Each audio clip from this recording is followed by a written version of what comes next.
If I don't have a flag, if I get a picture on my phone, what was that, Bill? if I get a picture on my phone, We will project the picture. We'll see what he can do.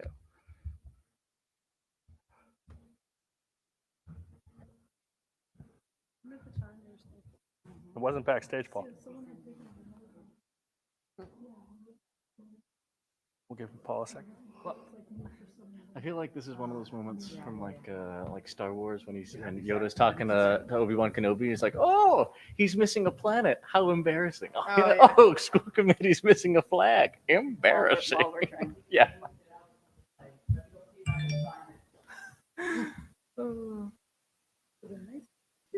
Yeah, all I had to do was. Okay. There's one. Oh, there we go. Oh, Rich, we have it on the computer.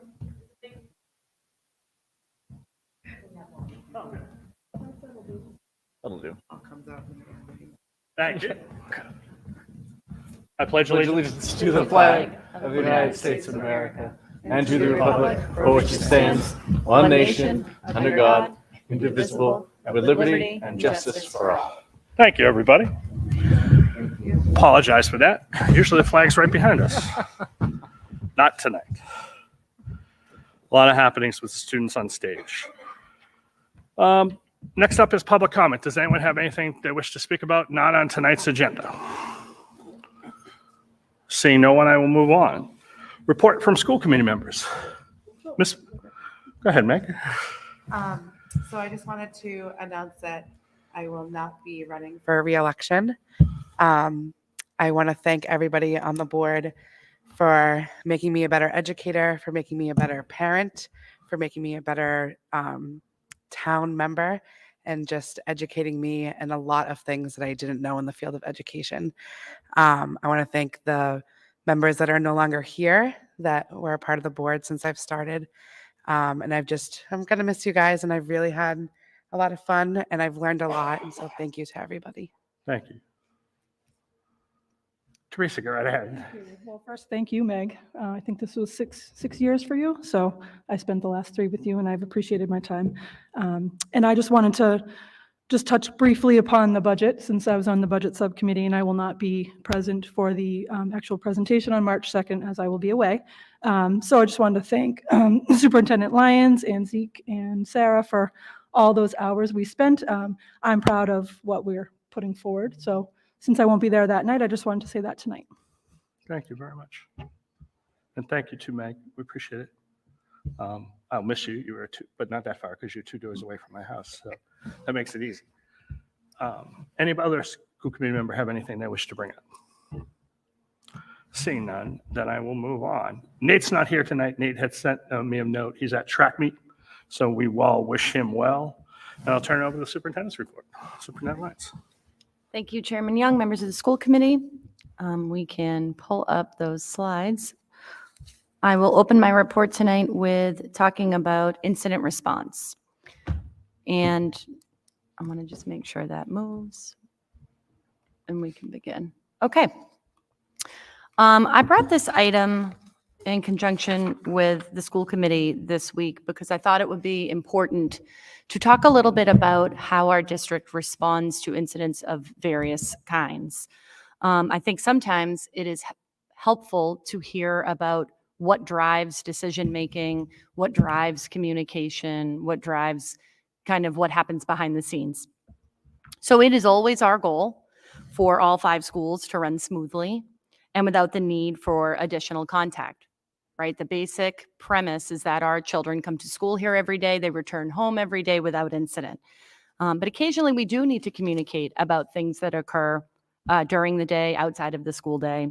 And the reason that you hear from me specifically, but the rest of the leadership team, is a direct effort to be transparent about what's happening in our schools.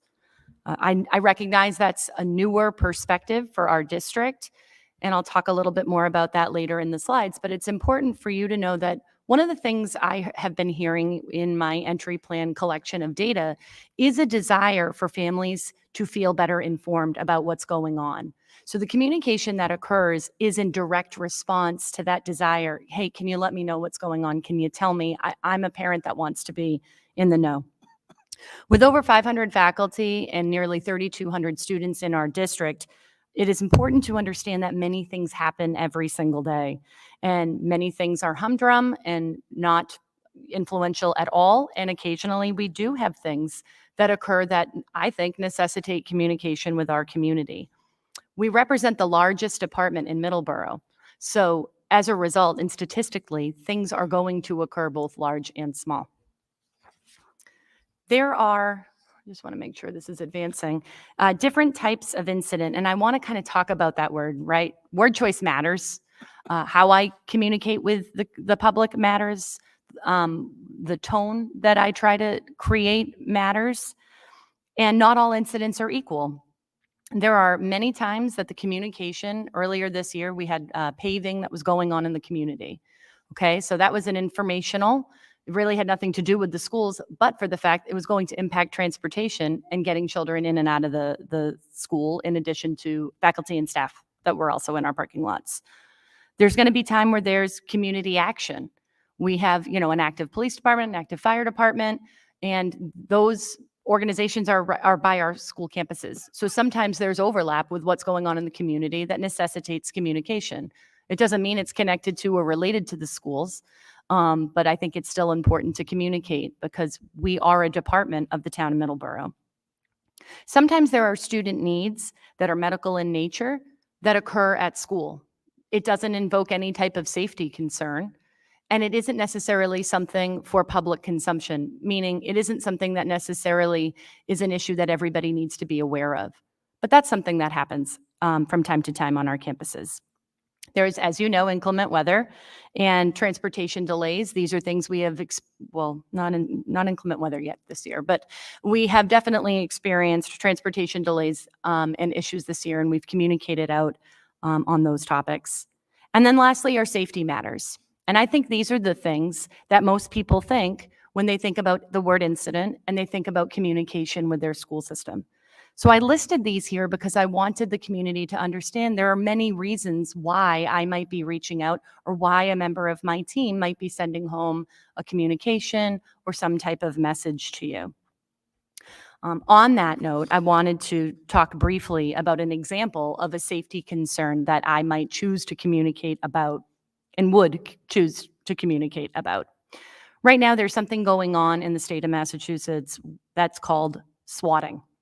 And I don't know if, everybody has kind of read about this in the news. What swatting really is a hoax. It's a telephone threat that's coming into school systems. You're hearing about this in the news today, yesterday, and probably, even before that, where there's a caller with what sounds to be a credible threat against students or staff or both at school systems. These are designed to sound real and to date have not proven to be real threats. So that's an example of a situation where we would communicate with you about that. I think it's important for the community to know that not only are we well aware of swatting, not only are we briefed by multiple organizations at the state level, but I have regular and consistent communication with the chief of police as well as our school resource officers. We also have internal process that involves our district emergency response team, our building emergency response team, and robust procedures for how we handle such things. So I wanted to just sort of take that brief departure to explain what a safety concern, might entail. Not all incidents will be discussed in full detail as it relates to two very specific issues.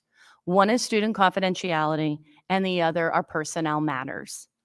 With students, their identities are protected, and information about students will also be protected. So I want that to be kind of known and understood that I understand there is a desire for knowledge, but not all knowledge is something that can be shared. You might have had this experience if you called one of the principals and said, hey, I want to know about this thing. And the principal said to you, I'm not able to discuss that in that level of detail. Same with personnel matters. Not every detail is something that can be shared. And while I know that's frustrating, I have to be transparent about the fact that that's not going to change. Now, communication with incidents, I think would be helpful for you to understand, as I said earlier, the frequency of communication has certainly changed. When I became superintendent in July, I made, a very pointed decision to communicate on things large and small, on things that relate to safety and not related to safety. What I'm trying to accomplish is regular and consistent communication out of our schools. And to be honest with you, I don't always want to just communicate with you when something is wrong. I want you to hear about all of the wonderful things that happen in our buildings every single day. But what I'm learning, I was speaking with a mother about 2 weeks ago who told me, I didn't realize that. And I was hearing from you and I was worried to hear from you. So I wanted to take that opportunity tonight to share that when you're hearing from me, I sincerely hope your initial reaction isn't, oh my God, something's happened. What I would prefer is that when you hear from me, you're equating that with, I wonder what she's reaching out about. It could be an array of issues. I just don't want communication to be interpreted as alarm because there are so many wonderful things to celebrate. Our children do amazing things every day. It's one of the reasons you see student spotlights here at this meeting. I will continue that practice. That is the overwhelming majority of business that happens in the Middleborough Public Schools, and that's what I want to communicate about as well. Communication will almost always occur at the building level first. If you're thinking, why haven't you heard from me? It's because whatever has happened is best explained through the building lens. I am one human, so I am not in 5 buildings at once. I am indeed all over campus, all 5 campuses. But when something happens, I think hearing from building administration is the most valuable because they have the most information and always have managed whatever has occurred. Communications are not always immediate. And sometimes what I want you to understand is that the very people creating the communications are also involved in whatever investigation or whatever incident has been going on. Okay, so communication for me is about communicating what's important and communicating what is accurate. Sometimes that takes longer than I think families would prefer. And I understand that. When you send a child to school, you want to know if something's up, you want to know right away. I have chosen to make sure we are delivering accurate information. In addition, because, we don't run with, a administrative team of, 50 plus individuals, we're oftentimes running double duty, especially when it comes to communication and media. So that also is a factor in how we handle such things. Now, how we communicate is an indicator for you. You might notice that I tend to send communications when they are, not significant or safety-related matters after 5 p.m. I'm doing that very deliberately. Communication after school hours is me telling you, here is something that's informational. I want you to know about this, but I don't want you to be concerned that something is happening right this moment. A during the day communication, if I am reaching out at 11 o'clock in the morning or whatever time while school is in session, I am indicating there's something you need to know right now. The most common that you'll hear about this is when a bus is late. And again, that communication will usually come from the building level. So the timing is relevant for when you're hearing from the district. And then the method. You'll notice we're using ClassTag, which kind of sends you an email. Pops right in your email, whatever's in Aspen, which is, I always like to remind families, it's always important to have that information up to date. If your email changes, please do reach out to your building so that you're receiving our communications versus all call.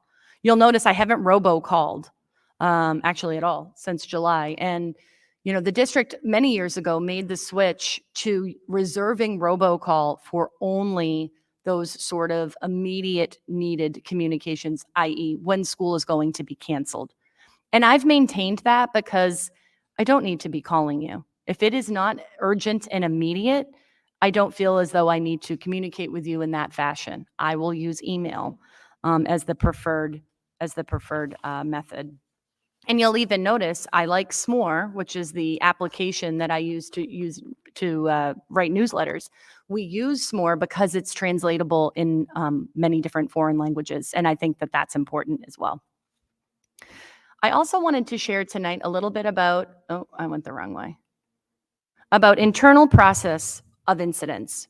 I don't want anybody to think that things happen and that we aren't reflective, that we don't learn, that we don't respond as a district. Whatever the incident is, requires investigation.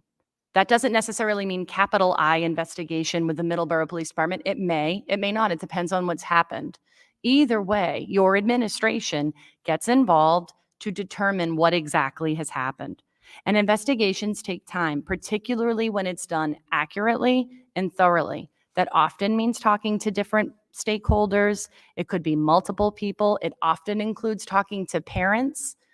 If it involves children, it could involve students. You know, there's just a lot of different pieces that go into that investigatory practice. If an incident does warrant that outreach to police or a different state authority, the school handles this contact, and we cooperate with authorities at all times. We have wonderful relationships, not just with MPD, but with MFD as well. And, you know, that won't be changing anytime soon. If the incident concerns faculty and staff in our district, if it's something that's not related to the community is what I'm saying, we always conduct a digest or a process, a complete and thorough process of the incident from start to finish after the fact, almost like a postmortem, you know, autopsy on what's happened. We look at the incident. We look at our response. We're looking at our communications with the community, and we're asking questions like, did we like how that happened? Did families feel like they knew? Did we like the tone of the message? What was the result? And I think it's important that you understand that reflective practice is something that is happening all of the time. Sometimes when we do our incident response or our incident digest, things change. We might change our procedures. We might have to go to school committee and change a policy. We might have to have additional clarity of roles and responsibilities. That whole concept of who's on first, who's doing what and at what time. This is what reflective leadership looks like, and it's something that's very important to me that we do. We oftentimes engage with training or professional development, or we look at a situation and say, you know what would help is if we did the following. These are things that have happened all along, but are happening right now. The lens is always improvement focused. It's not an opportunity for blaming or finger pointing, and I know that that's natural too. But if the concept is to improve not just our process, but our communication, the focus always has to be that we can improve. It's the very message that we would send to our children. And then lastly, we have consultation with outside partners. Sometimes what we're dealing with is something that we can all look at each other and say, we're going to need some extra help. And our teams are good at doing that as well. You'll find this process in all 5 buildings across the district. I wanted to talk a little bit about confidentiality and personnel matters. I was talking about this earlier. As I've said so many times, I'm a parent myself. I have children in the public school system. I know the world that we live in. And we recognize that when parents and caregivers are scared, they want answers. And typically the answers you wanted yesterday. I know this emotion. I know this reaction. There will be times when we cannot provide information to the specificity that is desired. And I ask for your patience in that manner. What I'm asking for at that moment is trust. And I understand that trust isn't just given, it's earned. And my goal is to build that trust with you. Regular and consistent communication that you can rely on is one way we can build that trust. But I want to be upfront about that. I do want families to not assume information, and I know that that's particularly difficult in today's world. I also want to caution our community to not seek information on social media. None of us on the entire administrative team will ever post information on Facebook with something, you know, that relates to an incident that happened at school. That is not going to happen. And whatever information you're reading from whatever account that is not reliable. Even if it's a, you know, some type of parent group or bears our logo, this is something we're going to be addressing. But those are not groups that are endorsed by the Middleborough Public Schools. They're not manned by the Middleborough Public Schools. And while it's tempting to go to those sources and say, this is where I'm going to get information, I do want to just take a minute to kind of caution, you got to be very careful where you're getting that information. I'd much rather you pick up the phone, call a principal, call me, call a director. We are always willing to speak with anyone who wants information. So I wanted to just kind of point that out and let you know where we stand on social media. Now, I had told you, I think this was over the fall, that we would be preparing a family communications guide. And it's almost ready. This was actually a kind of precursor, if you will, to that presentation. Sean Siciliano, who is our Chief Technology Officer and Director of Communications, will be back here with me on March 16th. Our next meeting is going to be we're going to be talking about budget, but the following meeting will be coming to you with a family communications guide. If you remember the SMORE that I sent out about inclement weather, this is going to be a similar format. And what we're doing with that guide is proactively communicating with our community and showing you that this is a priority. It gives you a little more meat on the bone, so to speak, with what I talked about here tonight. I think it's information about communication. Instead of just assuming that you know our intent or that you understand what's driving it, this is something that we're doing to kind of spell out our decision-making process. And I wanted to just share that it's not just work that happens in a silo or, by any one person. The entire executive committee is kind of, involved in this work. It's part of our ongoing work. And it's something I look forward to bringing to you shortly. So you'll have that soon. You'll also see that have a space in the newsletters that come home from the principals through electronic correspondence every week as well. Just as you can find that inclement weather SMORE, you're going to see a companion piece. So that was my presentation. I'd be happy to answer any questions anybody has.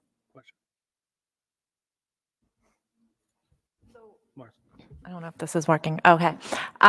So if there is a building specific incident, is there a way that we can send an email to all of the grades? Like, for instance, the last incident that happened at MKG, it was only sent out to a certain grade. The problem with that is that you have kids talking on the bus, you have parents with multiple children in the schools, they come home, kids are saying something happened at school, parents don't have any information as to know that there was an incident. Is there a way that we could just send it school-wide instead of just focused on the grade? Yeah, I mean, I appreciate the question. I don't agree that a message always needs to go to the whole school. It really kind of depends on what happens, okay? I am sensitive to that. I have 2 children, so I know that life very well. One comes home and says this happened. The other one's like, I don't know what you're talking about. Here's how I feel about the type of, communication. There's always a decision to make. Who exactly are we going to communicate with, right? There's times where we've had, instances occur where it's a very limited set of children. So we'll communicate with a limited set of families. It kind of depends on the incident. What I'll tell you is it's a decision made at every time. So if there is a decision made, and for example, in that what you're referencing where we communicated with one grade level, if you're a parent in another grade level with a question, that's when you call. The last thing I want is for any parent to rest their head at night and go, I don't know what happened. I don't know what's going on. I don't know if I need to be concerned. But I don't want to say, yes, absolutely, we're always going to communicate with the whole building, because that's not always going to be the case. And certainly at the upper levels, there are times when things occur in a classroom or, occur in a very minor fashion that I just wouldn't I wouldn't want to send the wrong message of concern when concern is not warranted. You see what I'm saying? So it's a bit of a needle to thread there.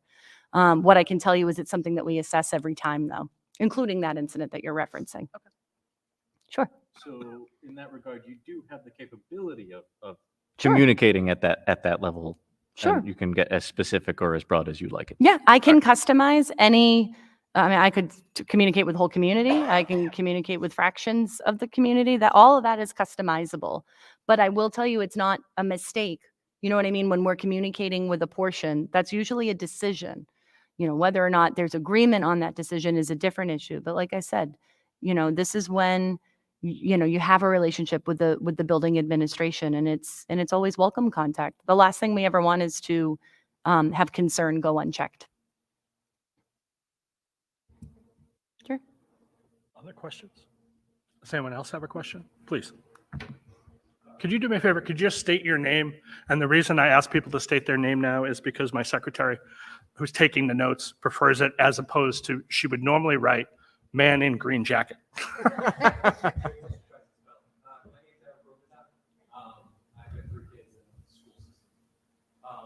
actually, my questions are specific to the incidents that were just brought up, the two incidents, two children in that MKG school system. The response I felt that the parent got last week, specifically in regards to the second incident, was that it was a decision made that the second incident didn't rise to the level of the first incident. I believe you can state because the police weren't involved. I want to start off by saying, in 14 years of parenting, I've never laid a hand on my child. It is a minimal expectation for a parent. When we send our kids to school, no one in this faculty will touch our children. I don't feel the discretion is given to the school to decide where that line is drawn on the communication side back to us. My children, when they went back the day after the first incident, we were sent an email that said that counseling would be available for any child that needed it. Not only were the children not directly offered it, my two children, along with their friends, were specifically told in the lunchroom, you are not allowed to discuss this incident. That is completely counterintuitive of the message that was sent out. Last week, the parent asked some very poignant questions that, whether it's going to be tonight or down the line, this board needs to answer. Which are, what short-term controls were put into place after the first incident? Were these employees that monitor the lunchroom provided additional training after the first incident? What background checks are done on these employees beyond a normal query check? To assure us that they are qualified to be in that position and to deal through the frustration of a very loud lunchroom that I understand has to be complete chaos. I get it.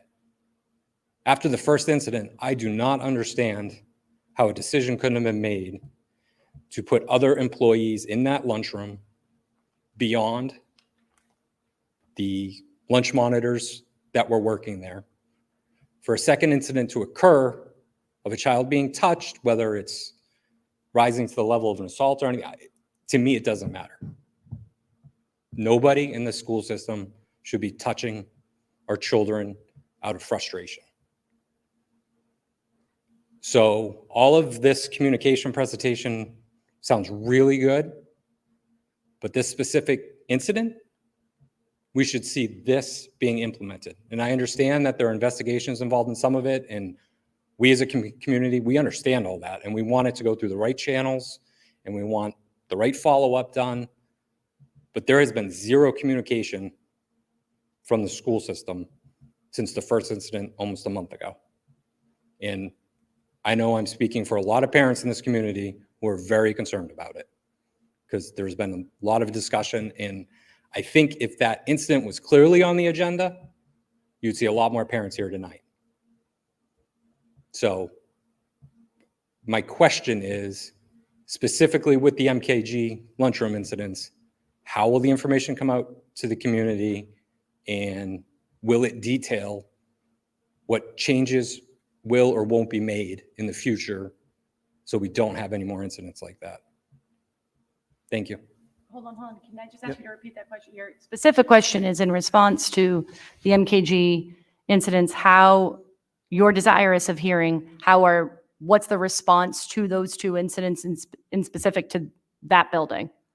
Right, not specific to employees, children, nothing Sure. like that, but specific to what retraining education is being done for these employees. Are background checks being done to assure these people should be in this situation? And what's the short-term answer and what's the long-term answer from the committee?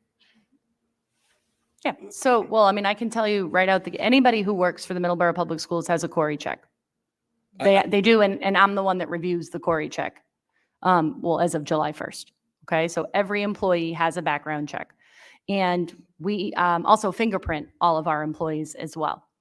So those are two procedures that occur above and beyond an entire hiring process, okay, which involves, recommendations, resume, calling previous employers. There's an entire packet of information. But the thing that you referenced prior to that, which is that, in your opinion, the community is desirous of more information, my response to that is it sounds like another communication is needed with the whole school about response to these two incidents from the lens of that building. Because I can share, there's not only been additional training, there's been additional oversight placed in that cafeteria. I was actually in that cafeteria just last week. I'll be back this week. So there is a host of things that have happened. And I think that communication is something that I'd like to put together and provide to the whole school community. Since what you're expressing is that there's many people concerned about this, then, I think the building administration would be happy to talk about some of the things that have been put in place. But the incident response protocol that I was just talking to you about did occur with both of these incidents. And it absolutely looks like a meeting. In fact, one of the meetings occurred we had a professional development day. And that meeting did occur to kind of go through what had happened. What did we learn? That was after the first incident. And then there was another meeting after the second incident. So it's not just words on a page. I don't know if that's comforting or not, but that process did occur. No, and I guess what I would say is, in regards to the second incident, the decision to be made to send it only to that grade, Mm-hmm. I don't agree with. It was a bad look. It really was. It looked like we don't want everyone to see that a similar incident happened at the same place. That it was perceived like that. Sure. Why throughout the community. Well, and I would say when you're dealing with those communications, that kind of stuff should factor in. That, I get it, and take your word that it wasn't the exact same thing in varying levels. But to me, as a parent, once again, it's still a faculty member touching a child when they shouldn't. Regardless of the level of it. So to me, as a parent, I want to know that, this has happened again, but these are the steps we're doing, and this is how we're ensuring that it doesn't happen again, and that there are going to be the right systems in place so that we can do our best. And I realize you can't stop everything in the world from happening. I get it, but it seemed to me like it really missed the mark on, these are very similar incidents, very close together. And when you send it out, I'll say this, if you send it out to fourth grade and not fifth grade, everyone's going to see it anyways. I don't understand why the decision would even be made, because we're pretty as big as a community. We're a small community as well. Sure. So well, one of the pieces that I mentioned last meeting was that the incidents aren't the same. They're not at all the same, actually, which is why the response from the district wasn't the same. And you and I may disagree about whether or not that should have been communicated in the way that it was. But what I'm telling you, what I'm sharing tonight, is the response is an indicator of the size of the issue. So I'm not expecting you to agree with me, but I offer that at least as a reason for how decisions get made. Okay. Good. Thank you. Thank you. I also want to add too that Corey checks are done on all workers who enter this building, not our own workers, but for example, people who do construction projects in here, things like that. They have to pass Corey checks. They have to be approved by the superintendent's office too, And volunteers. and volunteers. Mr. Chair. Yes. Just in my experience, Corey checks for educators, it's actually deeper level. So Meg knows this. If you want to be a teacher or a staff member in a building, your level of Corey check is actually a lot farther down than just a volunteer. So that piece is important, but it doesn't take away from the fact that anybody can do harm to any child at any time if they want to. So the duty is to provide that training. And, superintendent and I have had this conversation, and I agree that the concern is valid, but I'm pleased with your feelings and how you want to respond to it. I think that there's work to do. I don't think that we should be acting like there isn't. But as long as, we're open about that and transparent that things are going to happen at times, we're not okay with those things happening and we're going to respond accordingly. So I think that's all you can do is when something happens, evaluate it and move forward and try to train better if that's what happens. I just want to add a piece. Following up on, I think it was Mr. Robitaille's response. I guess that's my concern with the whole sending it out to the entire building versus a certain grade. I understand that you don't want to do that in all incidents, but I know that it's a want to have parents to feel comfortable coming to an administration if they have a question. But you're going to have parents that either don't feel comfortable picking up the phone and calling administration or just aren't going to do it. So where they're going to take that is to social media, the very thing that was in the presentation we don't want. And that's the problem, is that a rumor mill starts and then you don't know what's true. And then I think it just makes parents even more uneasy because then they don't understand what's being talked about because they didn't receive communication. So I think that's just one aspect. I hope it's reconsidered that it would be a building-wide email if there is an incident with a specific grade in the building. That's just. Other questions?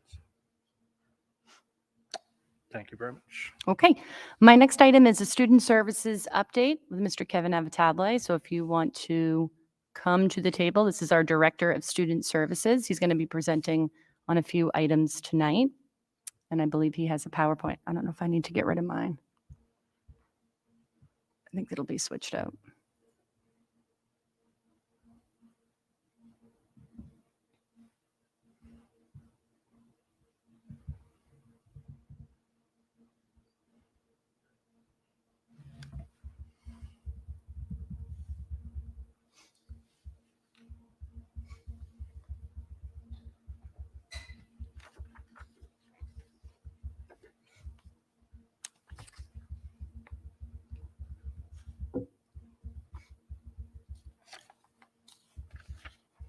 While we're waiting on that PowerPoint to come up, why don't you tell us a little bit about the beginning of this position for you and what student services is? It would be a great place to start.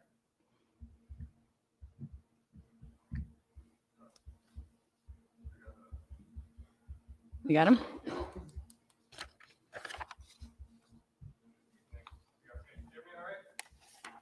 All right, so this is student services. So as you know, obviously Carolyn, Mrs. Lyons took over the superintendent job, and the Department of Pupil Services was broken up into two separate departments. So the Department of Special Ed, which I believe Ms. Jennifer Healy presented last time, and then student services. So this is my fun little slide over here of what is actually student services. So it kind of encompasses a lot of what we do in the building that engages community and students so that they can best service themselves, kind of moving towards that future. So it's community, it's mental health. So I oversee all of the clinical staff in the district, school psychologists, school counselors, adjustment counselors, and then I also have a staff of student services that we'll get to a second. I conduct Title IX and Title VI investigations.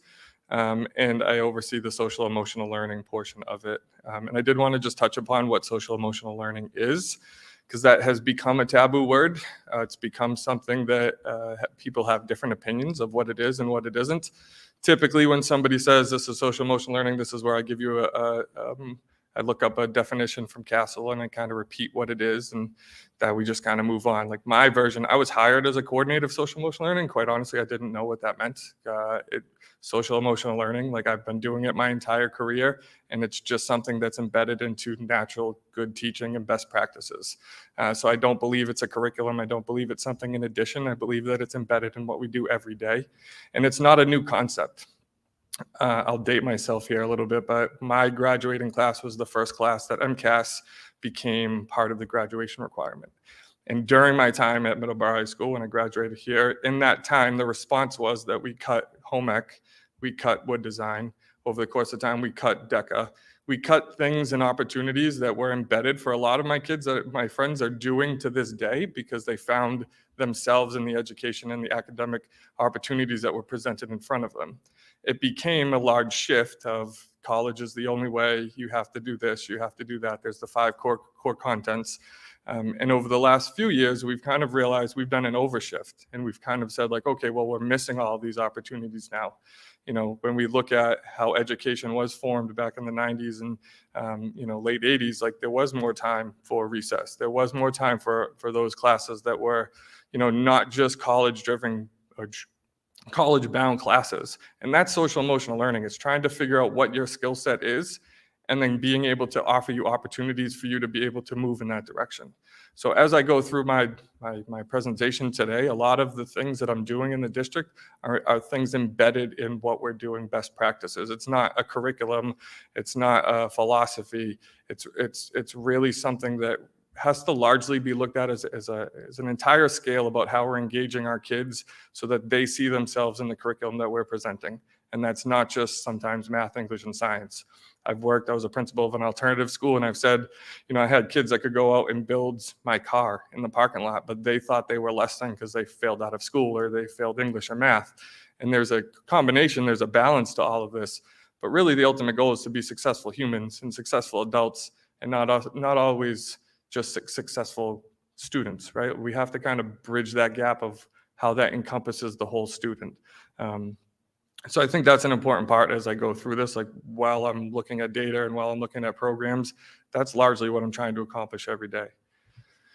So we have the student service team right now, which is Megan Quirk, who's been part of the district for quite a while, the family resource coordinator. Caitlin McSweeney is new to the staff as the staff mental health liaison. And then Josh Porter, who's been the director of alternative pathways up until Friday. And then we'll be transitioning over into an outreach counselor position under our purview.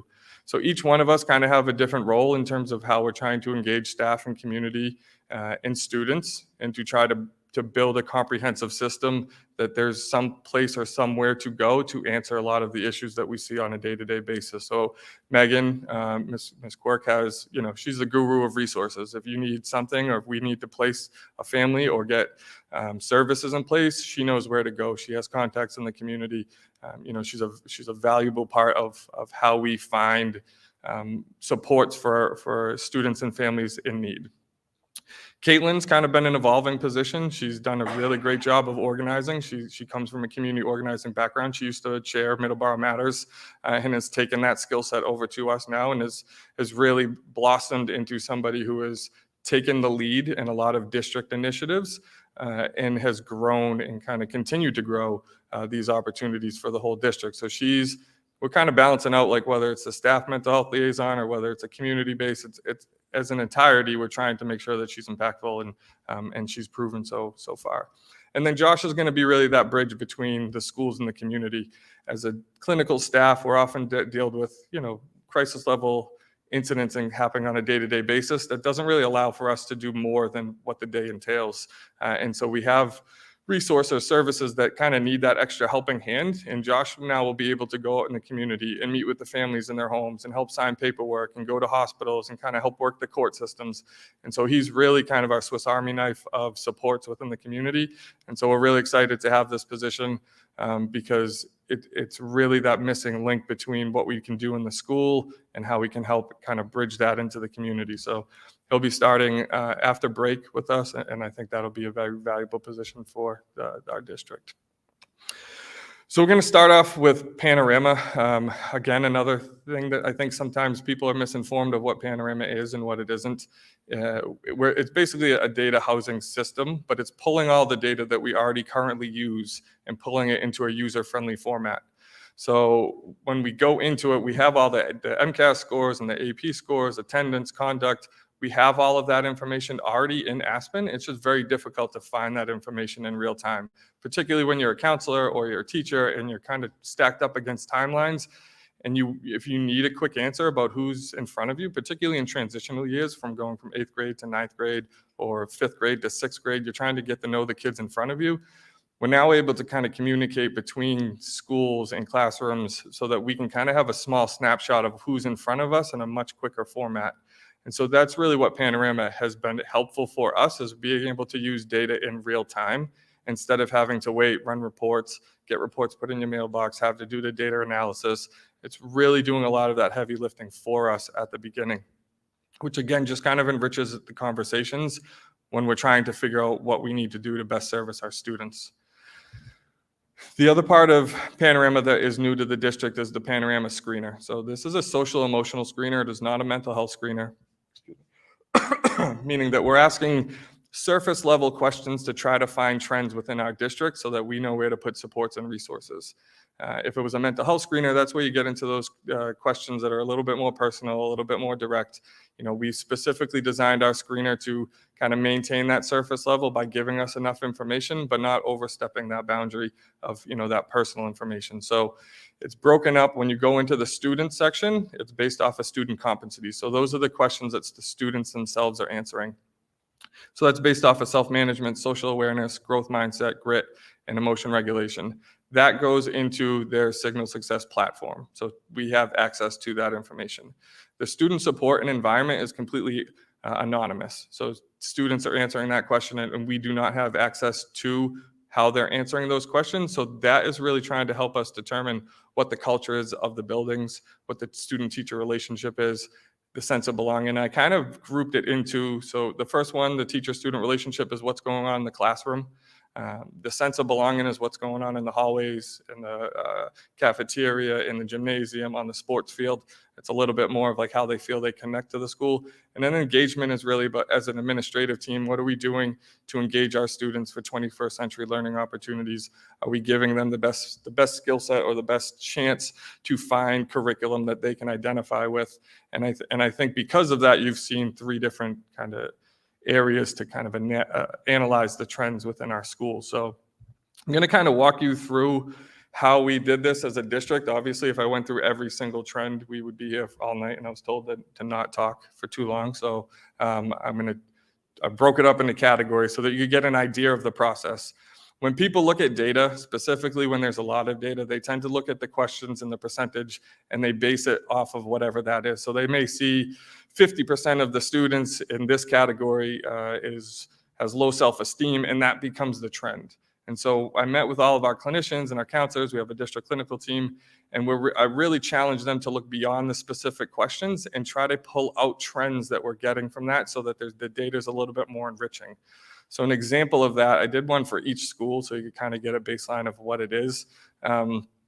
But for example, like I'll give you, at Nichols, one trend that we picked up was there was a lack of empowerment, independence, and having a voice.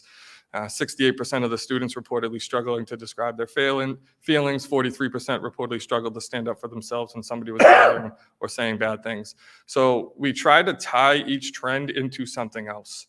And this is helping us navigate how we're doing our RTI groups, how we're doing our social emotional groups, how we're bringing in programming into the school. So instead of looking at, and we do look at individual students to try to give them the needs that they have, but there's also a greater chance of success when we can deal with the system as a whole. So when we're looking at groupings and when we're looking at clinical interventions, if we're able to kind of get similar student profiles, then we can find interventions that are more impactful instead of just guessing.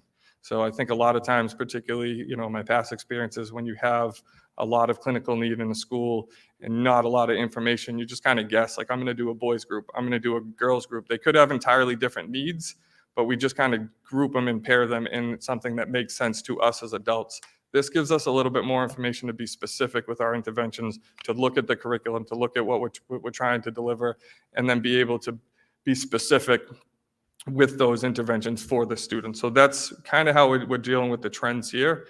And then the other one, the student supports and environment. So, I think the other thing that I think is important to note is anytime that you survey students, like there's a level of variability there, right? So there's ways to track that within the data so that we know if it's relatively consistent or not within the questions. And I would say that the data that we got from this was pretty consistent throughout each question. So I feel there's still a margin of error naturally, but I feel like that was relatively representative. And then also at the elementary school level, kids are naturally going to be a little bit more engaged than the secondary level. So you'll see that students at HBB have strong relationships with their students, and they feel respected and supported. 95% of the students in grades 3 through 5 feel their teachers are respectful towards them. But then we can go down and kind of look at, Nichols in terms of the sense of belonging. Student sense of belonging to Nichols is significantly less than their connection to their individual teacher. And what that means is they're connected to the teacher in their classroom, but in the hallways and in the cafeteria, they're getting mixed messages. And that's the trend that we're seeing. So there isn't a consistent message. The vocabulary is not the same. The expectations aren't the same. And so students are feeling that their sense of belonging is lacking because of that. So really, as a goal, when we met with the administrative team to talk about this, it's really about trying to figure out commonalities between the approaches, between the staff members, between administration, so that they know. And this is something that isn't subjective. This is what the kids are telling us. So there's truth in it. So, I think this is where it becomes for us, like, how do we respond to this in a way that's not just like, okay, well, this is bad. We have to now come up with systems that help us manage these. And then at the high school, the lack of empowerment, connection, and involvement has led to a system of disengagement. One of the biggest stats and that we saw through the data was engagement levels were very low. And I think that directly correlates to some of the curriculum that we're offering at the secondary level, and whether or not they're engaged truly beyond school and they see themselves in the curriculum. And that's something that we have to consider addressing as we move forward. And I think we are addressing with some of the changes that we have, but it's a good self-reflective practice for us as much as it is for the kids. So, we're looking at trends within the district, not necessarily, individualized pockets. And I think that's an important thing to note of what we're trying to do with the data. We got SEL mental health grant over the last 2 years. We got $118,000 through these 2 grants. This has helped utilize funding portion of Panorama, has allowed for district-wide professional development opportunities with Riverside Trauma Center and Mindwell's Innovations. It has helped fund Karma Choice. It has allowed for me to pay some SEL stipends to help continue this work with myself, and then a consulting service with the May Institute for implementation at the high school. Another big grant that we got was through YouthWorks and Mass Hire, and this is really where you get into the nuts and bolts of, like, what are we doing to handle some of the data that we got, and what are we doing to try to plan for the future. So this is a grant where we were awarded $82,000, a little north of $82,000, to fund a school to work program that targeted a specific high school population. So the program works on building soft skills, assisting students in setting up bank accounts, budgeting, resumes, interview skills. And really what we do is we place them with jobs. As you can see, we have placements at Fitch Farm, Town of Middleborough, Red Lawn and Suds, Borough-Bot, YMCA, Conway House, Rob Ray Construction, and EFC Carpentry. These are jobs typically a 17-year-old wouldn't be eligible to get, but we go to that employer and we say that we will fund the first 300 hours of employment, and we will pay for that to help monitor and help work on these soft skills alongside of the students, with the ultimate goal that the employer will then hire them as a full-time employment at the end of that. And if it doesn't work out, then we find someplace else, or we come up with an agreement where we'll pay half and the employer will pay half. But this is really what we're trying to do in terms of, giving students really real-life opportunity to understand the skills that we're talking about in school actually correlate to real-life opportunities. And so we're able to work alongside with a lot of these employers. We're able to do site visits. We're able to work on some of the soft skills by having a relationship with the employer. If the employer says that they're struggling with accountability or showing up on time or communication, we're able to go back into the school day through our curriculum and address those skills so that they can build without the threat of kind of being fired or just kind of being pushed to the side because they're young. So now there's a bridge gap between the two. So this is something that has been super exciting, super successful. We have 17 students currently in paid employment right now, and we're looking to grow. We've also, because of the success of this program, we did a Nichols Youth Work Junior program where we've been sending over some Nichols students up to the M-Lab, working with Tony Cupie and Lacey Foley, doing similar project-based curriculum where they're learning how to do these skills. So communication, coping, confidence. The teachers at Nichols have noticed an improvement with these students. We've tracked them. We have qualitative data that has improved their attendance, their conduct, and overall engagement. We've spoken to their parents, and they've noticed. We've had students now applying to BP who are otherwise looking, said they were going to drop out at the beginning of the year. So now they're starting to see themselves in the curriculum and see themselves in opportunities beyond just the classroom that we've given them. So this is something that, I think can't be understated, the impact that it can have by offering some of these alternative education models within the school day that allow for different types of learning skills or interest to be acknowledged through the course of academics. So the future of YouthWorks, so this year we got paid employment for 20 we got approved for 15. We currently have 17, so we're hoping we make budget, but we'll figure it out. Next year we got approved for 20 students, 20 high school students, but we're also going to be able to do paid employment for the Nichols Juniors program. So they're going to be doing paid project-based learning opportunities through the Innovation Lab and through YouthWorks. So that's kind of a junior program where now they'll be able to get paid employment as early as 8th grade, with the goal that we'll be able to transition and work with them as they go up into high school. So they're going to get early exposure into some of the opportunities that we have at the high school level and see and grow, and they'll be able to go directly into the high school, hopefully with a skill set that they otherwise would not have. And more importantly than that, they'll be connected to somebody and an adult. This program is specifically geared towards students who, I don't want to say aren't college-bound students, but that's probably not their primary interest. They're looking for something a little bit more hands-on. They're looking for something a little bit more alternative, and this is a program that we can support. So this is something that I just finished writing the grant. I met with them last week. We got approved, and so we're excited to be able to do this. We also have the peer leader model. So we're going to be able to give more paid employment for some of our higher functioning students in this program to go down and help our elementary school students. So I actually spoke with Rich Oakley about setting up a program with BorrowBot where we're going to send over 3 to 5 of our students. He's going to help train them. And then there's going to be a peer leader model where they'll come in and actually do an after school program or a continuation model at the elementary school level or middle school. So we'll be able to increase our students' level of engagement, empowerment, and belief that there is something beyond. So we're excited about that as well. This is a good example. So they actually worked with the town of Middleborough to redo the Oliver House. So there was some of that wood boarding on the side that was rotted and kind of taken apart. And so Tony Cupie, along with some of the students involved in the YouthWorks programs, went over there, took down the wood paneling, brought it into the Innovation Lab, redid the whole thing, went back to the Oliver House, and actually input it down. So if you go over there, that is directly related to the program that we have and that we set up through this program. Through the course of that, I talked a little bit about professional development for our clinical staff. I think this has been a great partnership and something we're continuing to build off of. I think for a long time, the clinical staff was kind of, they kind of muddled during PD. There wasn't always something specifically addressed to them, and it wasn't something that we were tearing off and building off of common vocabularies and interventions. And this was something that we did. So we partnered with Riverside Trauma.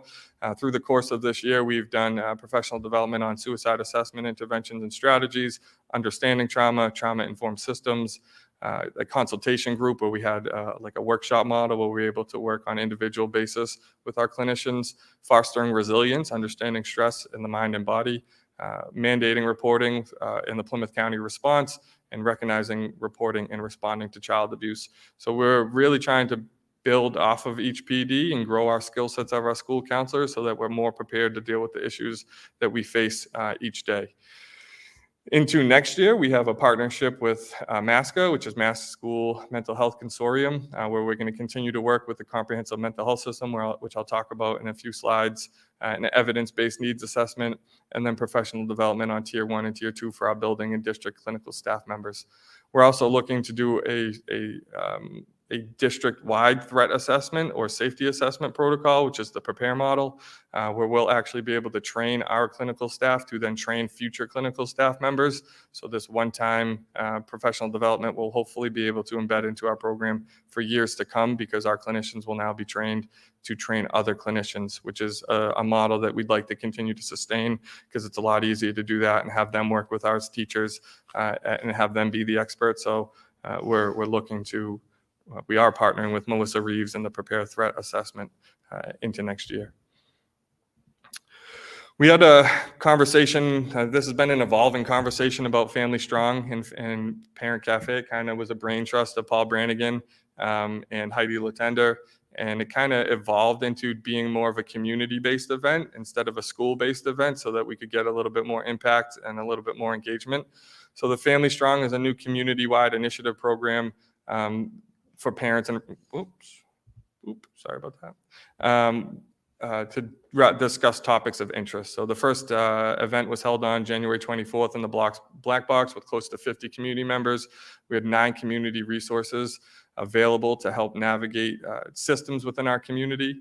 We have our next event on April 4th with Jim McCauley of Riverside Trauma, who will be offering supports on the topic of how to respond to your child when they use language about self-harm or suicide, and using and working with the parents and listening to their feedback. They're really looking for more than just resources. They're looking on what to do in scenarios like this.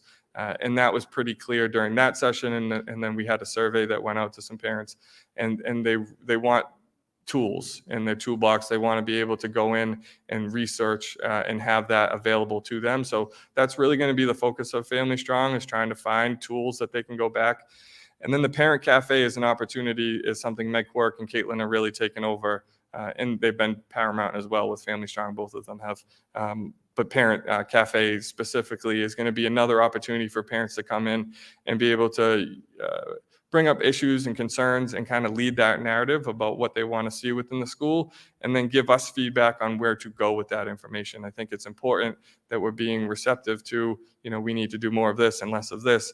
And there isn't a set topic, and I don't lead with the message that my way is the only way. I think that it has to be collaborative, particularly when you're talking about mental health. It is all gray, and so we have to kind of do our best job of providing resources and materials and tools that are easily accessible, that they can go back, and that it helps bridge the gap between some of the services that they're looking for versus the services that are available, because I think we all know that there's a huge discrepancy just between those. So this is another community event that I would love to see continue to grow and get bigger. We're going to plan on, we have one more this year, and then we're going to plan on doing 5 each year. So 1 every month, basically through the school year into next year. And that'll be opposite of the Parent Cafe, which would be the months that we're not having Family Strong. So it'll be kind of building off of each other each continuous month. And hopefully the more information and the more buyback and buy-in we get, the better these will become. But the first one I thought went really fantastic, and we got some really good feedback from parents, and that's helping us kind of navigate this next one. This was a picture of that first event. We also applied and was accepted for the MTSS Academy through the state. So at MEC, MKG, HBB, and Nichols are involved in a 3-year MTSS, which is a multi-tiered systems of support, which kind of encompasses PBIS, which is positive behavioral. And so what we're trying to do is use common language amongst all of our buildings. Coming here last year from another district, it seemed like a lot of the schools were doing their own separate things, and they were doing them well, but they're all going to the same places. They're all going to Nichols. They're all going to the high school, and really trying to coordinate efforts so that it becomes a little bit more linear is really the goal of organizing this academy within the district. So you can kind of see we're doing a matrix review and alignment. So each one of those schools now, HBB and MKG, are now working on common language that they're both using at both of the schools, that expected behaviors look the same in both schools. And then not only that, but it's now built off of at Nichols. So instead of it being different spaces and different times, it's now something that is being built off of each other, which is the ultimate goal.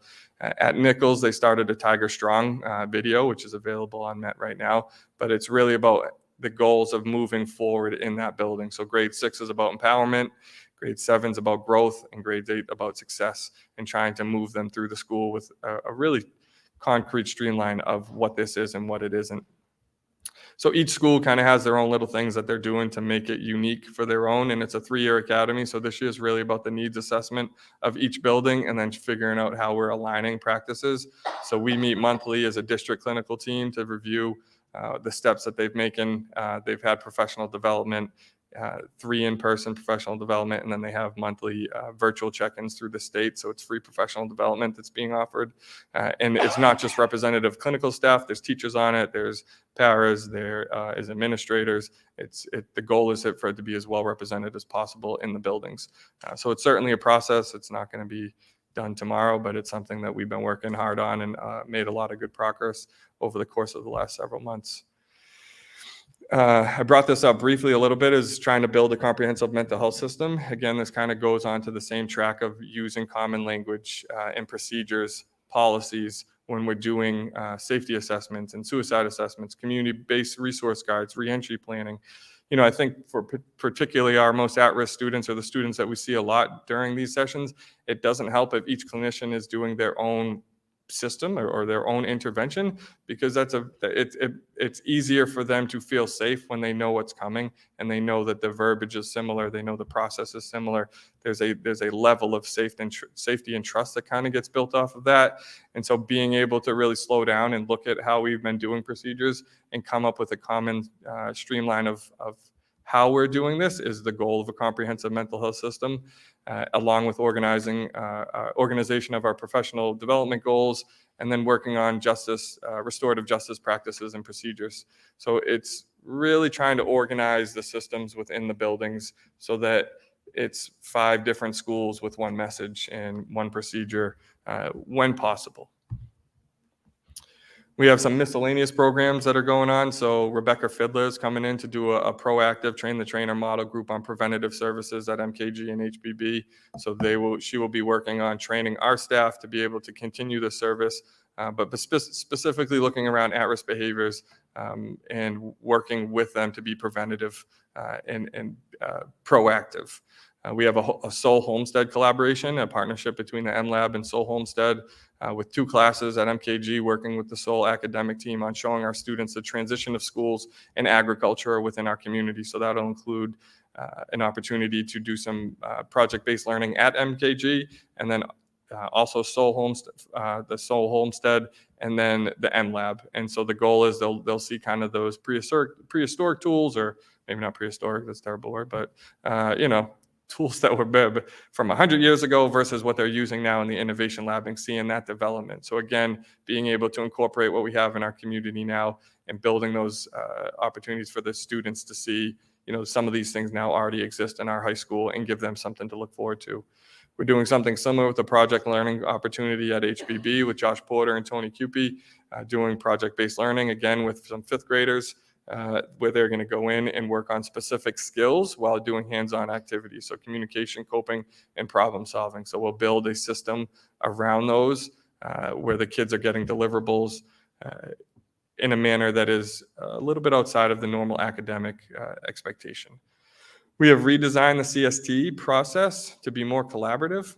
And this has been a work in progress, because it's been such a shift in some of the buildings that it's really taken some time to get off the ground and to really understand truly what Tier 1 is and what Tier 2 is, and understanding the roles and the responsibilities of each. But everything comes from being collaborative. And although it's kind of slow to get off the ground, we're still staying the course and staying consistent and working towards that goal. So with time, I think that'll come.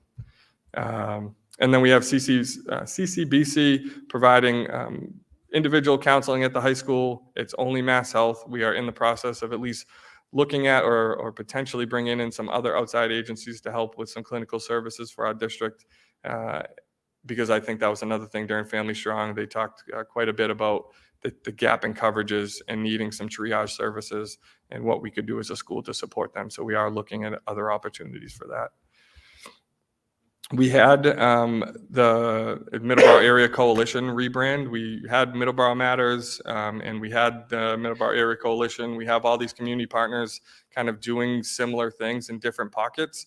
And so Meg and Caitlin and myself kind of came up with the idea that we should just take it all and combine it into one group instead of everybody doing different things in isolation, which we can really kind of bridge together and network and do similar activities so that we can be collaborative versus reactive. And so this has taken off. We started this a few months ago. It's been a good process so far. I think, again, just trying to organize the resources in Middleborough so that we're not repeating different things in different areas. Man, I do have a lot. I don't know who I said this to, but I have way more. Sorry. I think this is the last one. Well, and then I get to Care Solace, but that's Carolyn's fault. So the staff wellness fair we ran in November, which was another really cool opportunity and something that we wanted to do to provide something different to our staff. So we were able to run 16 professional development opportunities for our staff instead of doing something in the afternoon that might have been mundane or continuous. This was something a little bit outside the box. So we had 16 professional development come in. We had breathing, cardio sport, Reiki, financial wellness, line dancing, mental health and movement, yoga, gnome jar. We had 15 resource panels from the Council on Aging, Health Services, Hope Floats. And really the purpose of all this was trying to navigate and put resources in front of our staff so that they knew that, it's not all business sometimes. We have to, I think it's very easy to talk about taking care of yourself to staff, but then it's a lot harder to put that into practice. And I think this was, Ms. Lyons' idea about trying to, give them something as well. And I think it went really well. It was very well organized. Caitlin McSweeney did a fantastic job. Kind of show you some pictures. We had food trucks come. We had a run around the town. We had up on the top, we have a couple of Middleborough alumni, Randy Townsend and Tiffany Townsend from Fusion Behavioral Health, talking about mental health and movement. So I think overall, it was a really good first resource fair and something that we're going to build off into the future. And this was the Care Solace, which I was supposed to present it last time, but we didn't have it last time. So here I am going again. Before you Oh, go into okay. Care Solace, take a breath. Okay. Trying to go as And fast as I can. I thought it would be helpful before we go into this Okay. item to just field questions. That was a lot of information, a lot of helpful information, but I'm thinking I see some questions. Thanks. Tons of information, but a couple of things kind of came out to me regarding the panorama. First of all, you mentioned that that's more about trends and just sort of how each student views the building that they're in. My question is there a way, or how do you foresee specifying for a child? So in particular, a child who might be exhibiting some signs of crisis. What do you have in place to kind of field those issues? And then what would the steps be, like involving the Sure. family? Would it be, Yep. certain steps that you take? So I'm So- just curious. Yep. So each one of us, so we go through, they still will classify as critical, warning, or kind of green, right? They kind of color code each one. So if anybody in critical, we have a established program or policy that we've kind of set up, or procedure we've set up within the district clinical team of doing check-ins, reaching out to the families. There is a possibility that we could bring in a BIMAS, which is a little bit more of an intensive assessment tool that would be only by parents being willing to engage in that. There's a cost associated with that. So we've been kind of navigating, like, in the future, could we be doing something like that for specific students? We tier each one of our students off of a critical list. And then the warning list, and then that's when we're coming up with the group and student profile interventions based off of that. So that could look like individual check-ins, or that could look like a student group, but each one is categorized, and each building now has a clinical building team where they're reviewing all this data in collection. So there's building clinical teams kind of working through the data, then they come with me and we do the district clinical team, and we kind of make sure that we're aligning the same practices. So and I could share it with you exactly what the process and procedures are. But we do have a system for each one who kind of falls in each category to ensure that we are checking and making sure that students aren't falling between the cracks. Because ultimately, that's what Panorama is doing, is trying to assess a multitude of data points so that there is no data point that kind of takes over the next, right? I think sometimes we get caught up on it's just conduct or it's just attendance. Now we're able to kind of cross-reference all of those data points to get a general well-balanced vision of what the student is, and then look at specific needs of what we need to be be doing as a school to better service them. Thank you. I think that's important for the community to understand, and myself included. And then I just had one more question regarding the youth work program. So I love that you do it at the high school and that you're trying to incorporate the middle school. But can you tell me what the parameters are for, like, what does a student look like that's going to be recommended for that type of a program? Is it tied to possible, behaviors that are concerned? Is it grades? What does it look like? So there has to be some sort of at-risk indicator. What that looks like can be really determined based off of the district. The state has kind of their own guidelines of what that is, but they've been pretty flexible in terms of allowing us to do what's in the best interest of the student. So it might be a student's disengaged in academics. It could be that they're not coming to school. It could be that they're involved with DCF. It could be they're involved with DYS. It could be that they just have no plan after high school. They're on an IP or a 504. There's something that is alerting them that they might not have a plan beyond, and that this would be a good opportunity to kind of refocus and calibrate the future perspective. Because I think a lot of times you lose kids in high school when there is no plan for the future, and it just kind of becomes like, I'm just trying to get that diploma, and you become diploma chasing. But without a plan, a diploma really loses its value even now. So I think we're really trying to work on establishing plans and bridging the conversation about, you don't have to be good at everything to be good at something, right? Okay. As adults, I think we know that we can be good at one thing and make a career out of that. And if that's all kids need to know to make sure that they're being well balanced in other areas so that they can be successful in the area they're actually interested in, I think that's the overall goal of a program like that. Yeah, great. Just one more question. Sure. So is it tied also to, so you mentioned that it feels like at the middle school that it's actually helping, that, teachers are seeing more engagement, so that's all great. But would that student then be told, you need to do X, Y, Z at school in order to continue being in this program? Or, No. I don't want it to sound like No, it would I'm be punitive, but. totally against that mantra in Oh, life. no, I am too, I and that's mean, why I I'm think- asking, yeah. I think it's always funny, and I'll probably get myself in trouble with somebody, but I think it's always funny that we take away things that kids are good at when, we're trying to engage them in things that they're not good at. Right, and that's So, why I was asking. Yeah, I just think wanted to be this clear. isn't going to get taken away. This is an opportunity. I mean, you can get fired from a job, but it doesn't mean you're fired from the program. It Right. means we'll replace you. We'll work on the skills that you were fired for, and then we'll try to replace you after that. I think that's an important message that we need to, especially in this day and age. Like, you can be bad at certain things. It doesn't mean you're a bad person. It doesn't mean that you're not going to be able to accomplish what you want to accomplish. It just means you might have to do it differently. And allowing students to have that level of failure and still have opportunity, I think, is important for them. And particularly when we're talking about jobs that, things that we take away from them that could turn into employment. Right? If I'm taking away a job that they could ultimately make money and a career off of because they're failing math, but they hate math and they're never going to be a mathematician, kind of defeats the purpose of education, right? Like, we're trying to build successful 25-year-olds. Like, I don't really care if you're successful at 15. I mean, I do, but Well, thank you. just a little bit. That's what I was hoping to hear, but I just wanted Yeah. to ask. Thank you. Kevin, I have a question about the surveys. sure. When we get information and you see trends in schools, how do we talk to families about those trends? Yeah, so right now it's been kind of a slow process because it was the first year that we did it. So we really didn't get the trends until like December-ish. And then we spent like the last month kind of meeting with principals and talking about it and unpacking it there. I think I just presented in front of executive back in December, I believe. It's been a slow rollout because I really was trying to challenge the clinical staff on looking at how we're looking at data. It's not as simple as just pulling numbers out of it and telling me that your school's struggling in X. Like, I really want to know the meaning behind it all.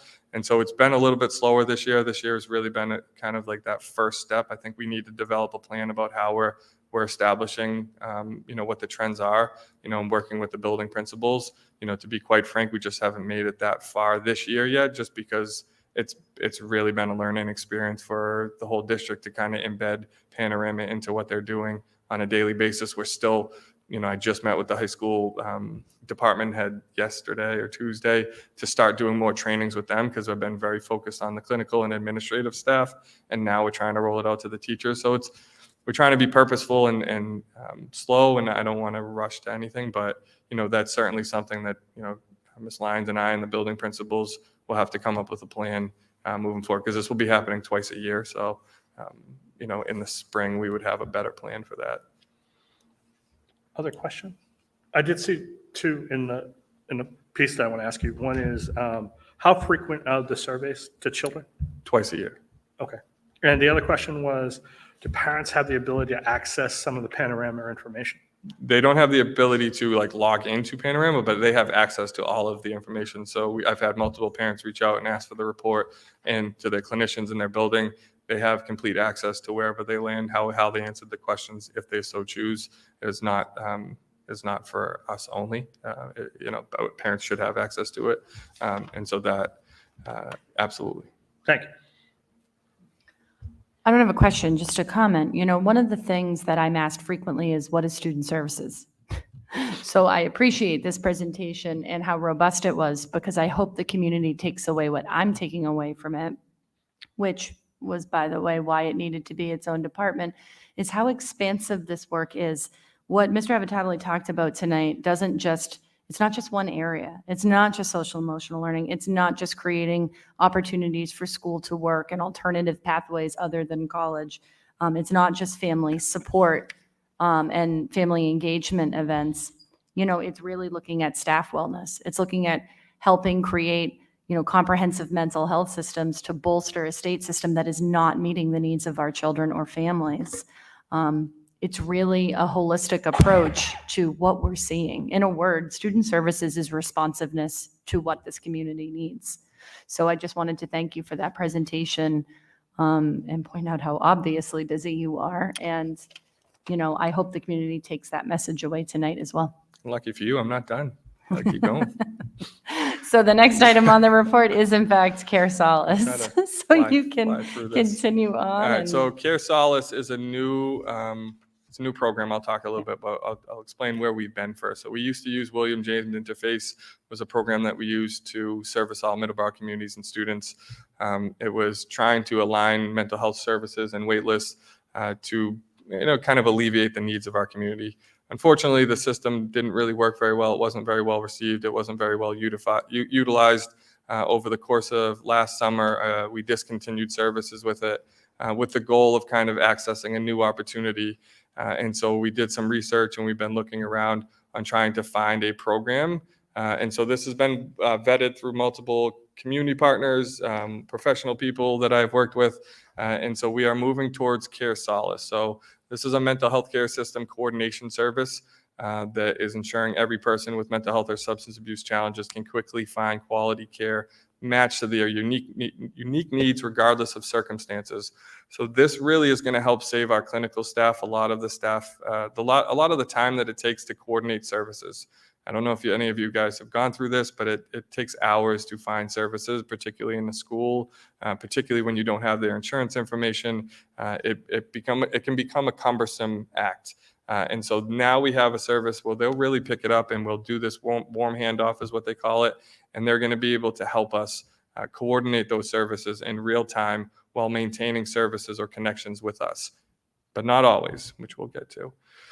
So the why is 1 in 5, 1 in 5 adults with mental health illnesses each year. 1 in 6 between age 6 and 17 experience a mental health disorder. 1 in 5 have a diagnosed behavioral health issue. I'm going to kind of leave out that for a second and just give you a quick story. So we had Jim McCauley come in and do our training for trauma-informed care at the beginning of the school year with our entire district, and I did introduce him, and I had it written down in my head that I was going to introduce it, that, I recognize that we are in a mental health care system and that we're asked to do a lot that's outside of our scope. And I didn't say that, but that's what I was thinking in my head. And Jim came up and he said, pretty much regardless of what you think, schools are the largest mental health providing system for students 18 or children 18 and under, whether you like it or not. And that's a reality. What we deal with on a day-to-day basis is clinical level care, pre-K to 12. And I think that is understated sometimes because it doesn't really hit every family, but the families that it does hit, it's very real. And I think because of that, the services, like we talk about, we have 17 clinical team members with over 3,000 students. Well, in comparison to a lot of districts, that's actually a pretty decent number. However, that's still, you can see the discrepancy when you're talking about MKG with one adjustment counselor and close to 650 students. It becomes very difficult to service clinical level needs when there's one of them, and teachers and school psychologists, and like everybody tries to, but it's challenging. So Care Solace is something that is really, I think, beneficial to us because it's 24/7, 365. They will work with any Middleborough community member, so they don't have to have a student in Middleborough. They don't have to have a connection to the Middleborough school system. We have a unique URL that they'll be able to access and utilize.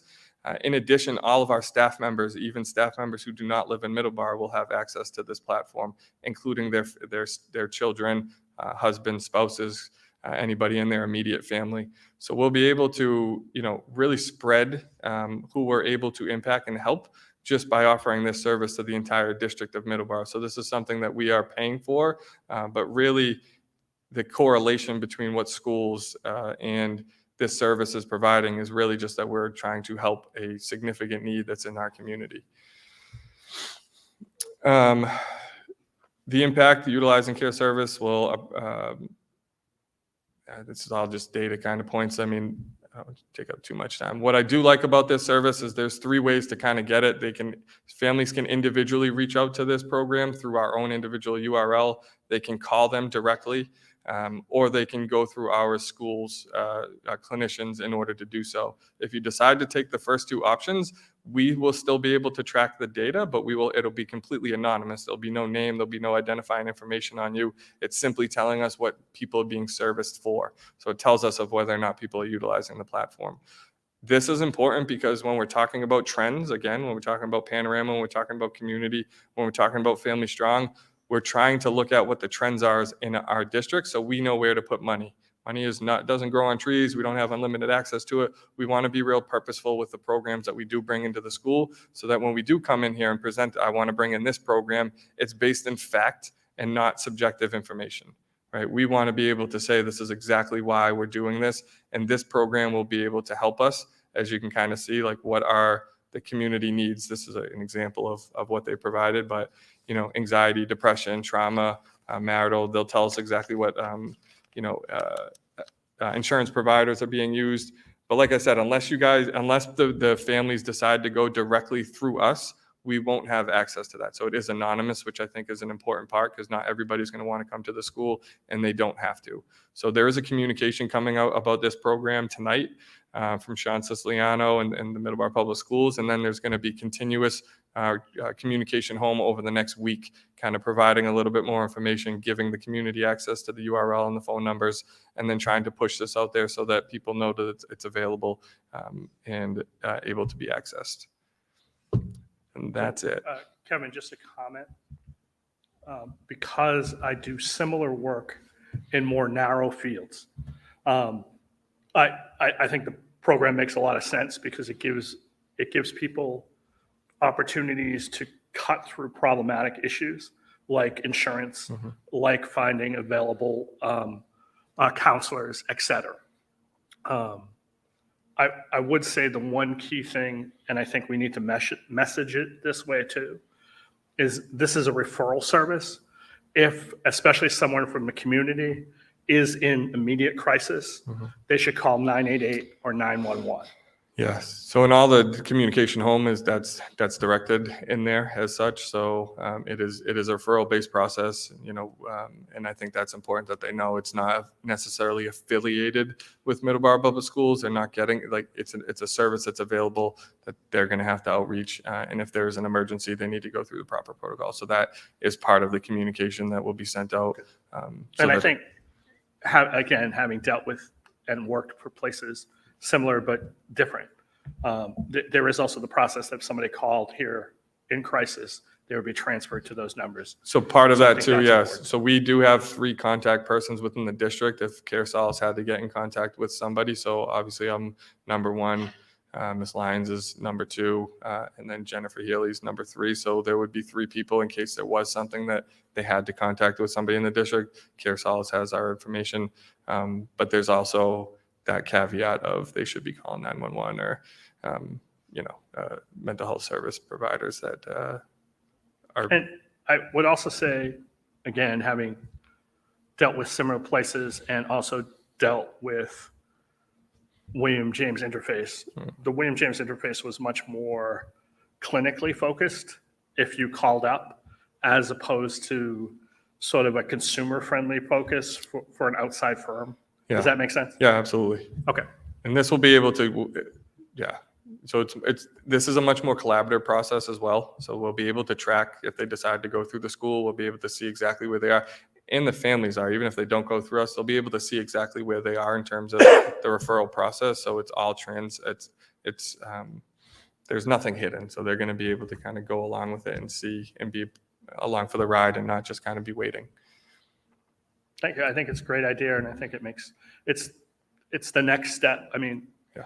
we signed on to the interface because it was part of a gift to us to do that, and this makes sense to move forward in a different direction. I think that would be more community focused and provide more opportunities for the whole community. And additionally, staff who now can access it because even though they don't live in Middleborough. Yes. Other questions? Mr. Avitabile, thank you. Thank I you. think what I'll just add is that I would say this was the easiest decision I've made since July 1st. One of the things I heard all throughout COVID, I heard from moms, I heard from dads, I heard from grandparents, it didn't matter, was please help me find therapy for my child. I've called, I've spent hours. It wasn't even necessarily about insurance. There were not counselors to be had, and our children were in crisis. What was so attractive about this to me was that it offered families a lifeline at a time when, really their backs are against the wall. So this really was a no-brainer. I did not have to think about it long. Mr. Avitabile found this platform. We had a demo, and we've been hooked ever since. So I'm really excited for this to come online, and I would really like to hear feedback from the community. What I like about this referral system is that it actually follows you all the way through the first appointment and asks questions like, did your child connect with that therapist? If you've ever had a child in therapy, then you can get to the end of that line and that child will tell you, I didn't really like her. So that part's critically important. It really is a full service sort of concierge designed service. And like I said, it scratches a real big itch here in Middleborough. So I'm excited, and please give us that feedback. So thank you. Thank you. All right, with that, I'll move to the next item, which is the athletic winter sports update and upcoming summer programs. Athletic Director Ryan Sylvia will be coming online to talk to us about that. Hello, Ryan. Hello. Thank you, Mrs. Lyons, Chairman Young, school committee members for having me tonight. Kevin, thank you for that presentation. That was impressive.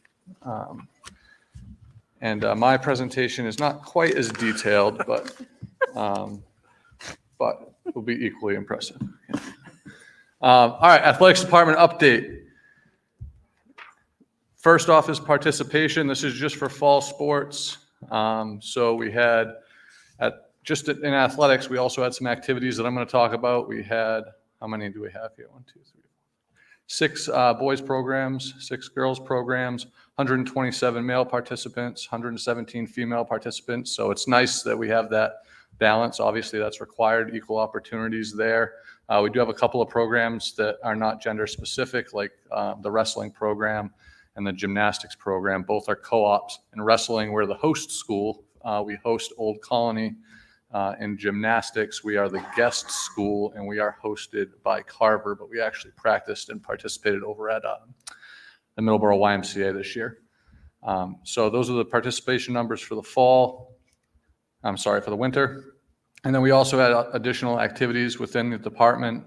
Nichols Middle School intramurals with 39, cheerleading 21, high school strength and conditioning with 20, and then majorettes with 18, majorettes is kind of a hybrid. They start in the winter and they go all the way through part of the spring. So they kind of operate in 2 seasons. So within the activities portion of the department, there was only 98 participants. So total, we had 342 participants this winter, 20 individual teams, 14 unique programs. With a participation rate at the high school, we kind of removed the middle school from that participation rate of about 32%. So we'd love to see that number go up. Some of these programs definitely have some thin numbers, but we had a strong season regardless. And it's still going on for many of our teams, for most of our teams actually. So just to kind of give you a snapshot, we had approximately, and these are approximate numbers, they're actually probably a little higher than this, 575 practice sessions across all the different teams, 225 competitions, 95 bus trips, all in about 90 days or a little over 90 days by the time we get to March. So it's a dynamic department. I love being part of it. I love leading this department. We talk about social emotional learning. Heard a lot about that earlier, and this is where a lot of that learning takes place, I think, with the teaching that our coaches do, and I get to observe, besides just worrying about buses and officials and scheduling and things like that, I get to observe our students doing the activities and the things that they're really passionate about. So one note on the bottom, Nichols Middle School is going to be offering Special Olympics Massachusetts Unified Basketball this March, which we're really excited about. We were able to get a small grant to get that off the ground. It's a short season. They're going to have a couple of games, one home game, one away game, and meet a couple of days a week. And so that's kind of an addition to the activities portion at the middle school level. Just a slide on leadership. We did have 7 underclassmen representing Middleborough High School across multiple sports in all 3 seasons attend Diversity, Equity, and Inclusion Summit through the MIAA on January 20th at Holy Cross. Mrs. Lyons and one of our coaches, TJ Smith, actually joined us for that field trip that day. And this was really just kind of an opportunity for us to bring some students that we thought were students that show leadership qualities to kind of take a dip in some of these hot topics and really be students that can bring this back to our school and just kind of have an idea of what it means, of what these different topics mean. They were able to choose 2 topics throughout the day, so they didn't get to hit all of them, but I did put on there, they had wheelchair racing in Massachusetts, social media and hate speech, 4 Ps of the N-word, the power of multimedia storytelling, Special Olympics Massachusetts Unified Champion Schools program, which Middleborough is a proud member of that program and a unified champion school, foundations of LGBTQ inclusive schools, and making a podcast a tool for awareness and justice. And we really, with all of these topics, it was just kind of an informal conversation after the students had the opportunity to listen to these speakers, just kind of debriefing after each one. Nothing real formal in terms of having them present or go back to their teams or any groups or anything like that. But just an opportunity to have our kids be exposed to hearing some of these about some of these topics.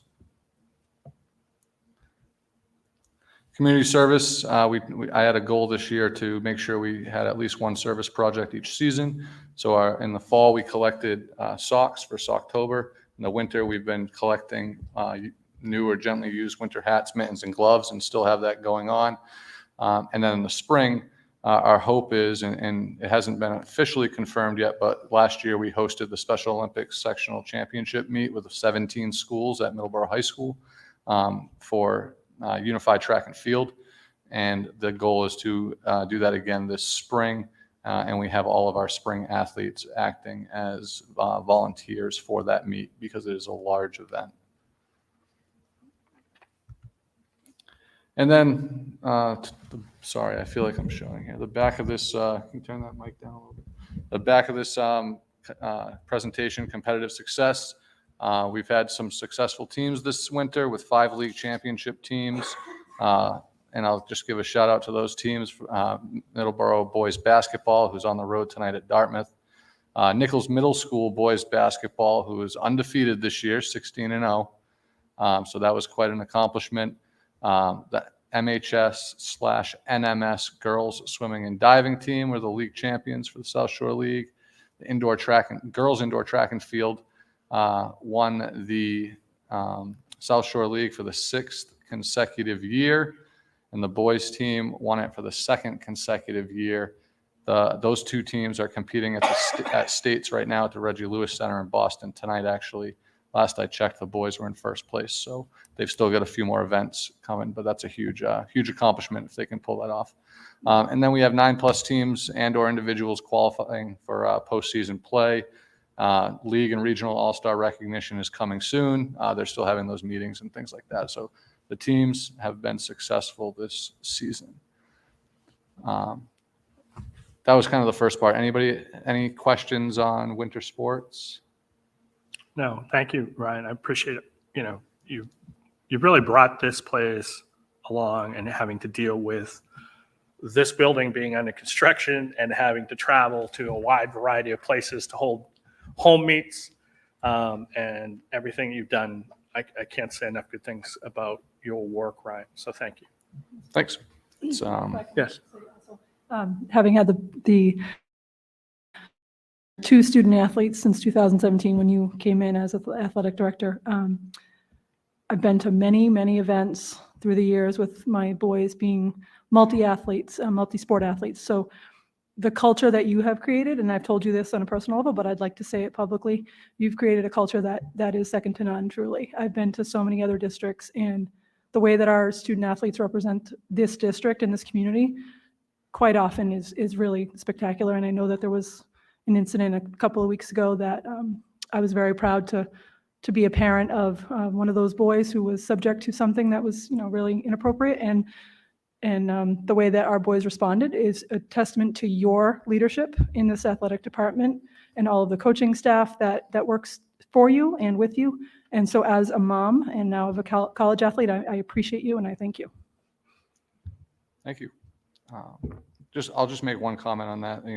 We see incidents of, unsportsmanlike conduct, bad language, inappropriate language, things like that happen. And my take on that is that, and I think everybody knows this, and Mr. Brannigan will, attest to this too. We're not going to accept that at Middleborough. We're not going to accept it from our fans. We're not going to accept it from our student athletes, and we don't expect to be treated that way when we go other places.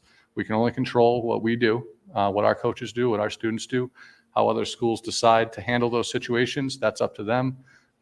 But I think we set a pretty clear expectation. And for have we had our own set of situations that we've had to deal with? Yeah, we've had those, but nothing that we haven't been able to get pointed in the right direction and handle appropriately. So thank you for that. Appreciate that. So summer athletic programs. This is something that we started 5 years ago, or we kind of expanded 5 years ago, and it's just grown and grown and grown, and it's been really good for the athletic department, for the schools. Basically, coaches are going to run a clinic based on their schedule in whatever format they see best fits. So some will run a 4-day clinic Monday through Thursday with Friday as a makeup day. The age groups range from grade 3 all the way through 12. Some run weekly clinics, 2 to 4 hours per week, depending on how many days they meet. Everything is coached by the high school coaches and assistant coaches or student volunteers. If we have student high school volunteers working the youth camps or summer programs, then we allow them to use those hours towards their graduation requirement for community service hours. The times have a broad range. The strength and conditioning is probably one of the most popular. It's 6, 7, 8, and 9 a.m. Monday through Thursday, so every day or 4 days a week during those times. The sport clinics vary in times. The weekly clinics, again, 1 to 3 days per week. The summer schedule is still being finalized. We expect to have all of those programs published early March when we get back from the break. I think I already put this part in, the age. Students entering grades 3 through 12. One program that I kind of want to highlight, I'll say that in a minute, but the registration and payment is all done through what used to be Family ID. Now it's Arbiter Sports. It's on the school website. Payments can be made through Unibank, so that's linked through Arbiter as well. The fees vary depending on the clinic. So most of them are pretty low on that $85 range. The golf clinic, when it's run, is a little more expensive, obviously, because we have greens fees and things like that. So the coaching staff payroll is listed there, head coaches at a certain level, athletic trainer, assistant coaches, and then student volunteers. And then facilities, I work pretty closely with Jim Hutchinson on making sure that we're coordinating rentals with, if there are any rentals, with just facility availability based on, whatever work might be getting done in the district during the summer. And then marketing, this all gets marketed through my monthly SMORE that goes out. I'll do a little plug for that. Please make sure you're reading through that. But basically anything you need to know about our department is in there or on our website. But obviously you can call the office or send me an email as well. Before the summer leagues, I only have 2 slides left. One program that we're really looking to get off the ground this year, and hopefully a very low cost or no cost program, is our track and field, youth track and field program. We're looking at a model, our head coach, TJ Smith, and myself, from a local community. And it's a really nice activity for the summer where families, for students all the way down to potentially kindergarten or first grade, can bring their children to the track one night a week, get a chance to kind of go through some of the events, walk the track, get some fitness and activity in, and it's about an hour and 30-minute session. So we're working on the details of that, but I just wanted to kind of plug it. And I know I was going to work with the elementary school principals to push that out to them as well as kind of a wellness just opportunity to come use our facility, and for the kids to learn the sport. So more information to come on that, but that hopefully will be part of the summer, or definitely will be part of the summer athletic program in some form. And the football passing league and the high school girls basketball summer league, both of these are kind of one and the same. I'll kind of toggle between, but basically we started this last year when we had the okay to use the facilities, and our high school teams are always traveling in the summer to join these leagues to train for the upcoming season. And because we have the new facility here at the high school, and we wanted to kind of show it off a little bit, we offered to host these leagues the past couple of years. So there's a cost per team to join the league, and that covers basically the cost of the officials and the staff that we need to work those games. Football's on Monday nights. Basketball is on Monday and Wednesday nights. We have supervision for those. Our coaches are there. And it's just really nice to keep our kids in Middleborough for these leagues rather than sending them off to whichever other school's hosting it. So that's it for the summer program. I just have one plug for the Booster Club. After that, any questions on summer programs? Any questions? Sure. On the summer league ones, is that open to incoming freshmen, or is it just current high school students? So I should have made that more clear. All of the summer programs, the leagues. The leagues. Right. Okay, the leagues. Those would be open to incoming ninth graders. Okay. The other programs are mostly geared towards elementary and middle school students. Perfect. Thank you. All right. The All Sports Boosters Association always has successful fundraisers, and we do a big fundraiser each season, fall, winter, and spring. And they're really student-based. The students do the majority of the fundraising. This past winter, they raised just over $16,000 with a calendar fundraiser. These funds go towards things that coaches request and then are voted on by the Booster Club board. So things like additional coaches for like a team like the track team that had 95 participants this year, we were able to pay some additional coaches to help with supervision during practices and things like that. Film editing software, various tournaments and competitions, additional equipment, uniforms, all that type of stuff. Spring fundraiser is going to be raffle tickets. They start March 25th after the first week of the season. And then the golf tournament is always the first Sunday in May at Squirrel Run. This year it's May 7th, 9 a.m. And there'll be more information coming on that too. Mr. Sylvia, I just wanted to say thank you. This work is equally as important. You know, sports are a major inroad for a student's sense of belonging. And if you've ever talked to someone who was a high school athlete, or a current high school athlete, they'll talk to you about how it folds into their identity and how they learn lifelong lessons of teamwork and leadership through these opportunities. So I don't ever want anyone to think that this work isn't as important as everything else that happens in our system. I'm proud of this program, and it's incredibly well run. And thank you. Thank you. Thank you. Our next item is a new scholarship that if you want to, it's in the binder. Yeah, it's in the Can we talk binder. about This that? has been a scholarship that was started sadly shortly after Mr. Catino had passed away. Everything was finalized and Paul reached out to us early last week. And Paul, you're more than Come on welcome to up. talk about. But it was added so it could make the scholarship, it's a new scholarship and it could make the scholarship booklet for all the students. And Frank, I'll let you talk about, Paul, I'll let you talk about the Frank Catino Scholarship. First and foremost, thank you so much for letting me come and present these two additional scholarships to ensure the fact that it could be entered into the booklet and that our class of 2023 seniors would be able to apply to them. So there were two scholarships that the Catino family, as you know, that Frank Catino, a longtime math teacher here at the high school, passed away in April of last year. And the family had started a scholarship in his name, as the Catino family had had other scholarships for other members of the family as well. One of them is just a name change that the family wanted to begin a redesign of one scholarship, which is the Frank Catino Memorial Scholarship for STEM. It's a scholarship that will be awarded to a graduating senior from Middleborough High School who will be pursuing a degree in STEM, and it will be given in memory of Frank Catino.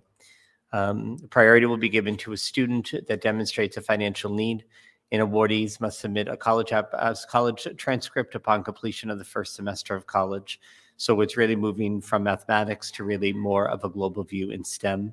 And then the second one, which is a brand new scholarship, which is really pending your approval and your support, it is called the Frank Catino Memorial Scholarship. The scholarship is awarded to a graduating senior of Middleborough High School who will be pursuing an associate's or bachelor's degree in any field. It is given in memory of Frank Catino, a Middleborough High School graduate and longtime mathematics teacher at MHS, and priority will be given to a student that demonstrates a financial need. And again, that all awardees will have to provide first semester grades for the scholarship.